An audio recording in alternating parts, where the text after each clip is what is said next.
when he called. And I could tell in his voice that he was scared.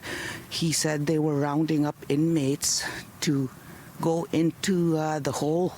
The mother of an inmate being held at the Headingley Correctional Institute alleges her son and other inmates are not coming forward to disclose they have developed COVID-19 symptoms because her son says if they are discovered to be infected with the virus, they risk being taken to what they're calling the hole. The identity of the mother is being withheld to protect her son, who she says entered the corrections facility in March when the pandemic first hit and will be released sometime next year. The mother says her son has been calling her from the jail and has shared with her that numerous other inmates allegedly have been reluctant to get tested for COVID-19 because they would be placed into solitary confinement if they were found to be COVID positive. She says her son ultimately was tested and it was determined he had COVID-19 and he was sent to what he calls the hole. He said it's really cold and they're given a sheet and one blanket, no pillow. It's like they're getting punished further. They're getting punished for having COVID.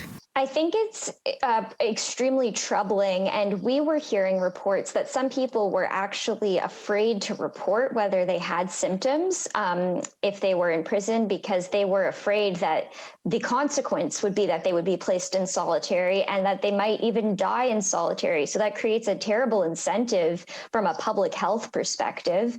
Jessica Maganet is a staff lawyer with the BC Civil Liberties Association. She says Canada's top prison watchdog, the Office of the Correctional Investigator, has highlighted serious concerns when it comes to prisons using segregation as a tool to help with measures of containment and spread of the COVID-19 virus. They were being used in a way that violated both the Constitution and international human rights norms, in that in some cases, people were being held for very long periods of time with very little ability to access telephones or have any meaningful human contact.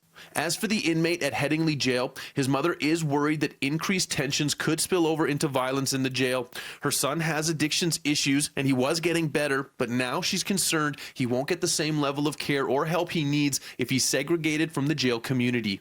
Like he told me, they're allowed out for half an hour to take a shower and to make a phone call. City News reached out to Manitoba Justice for comment. They did not respond in time for deadline. In Winnipeg, Mark Neufeld, City News.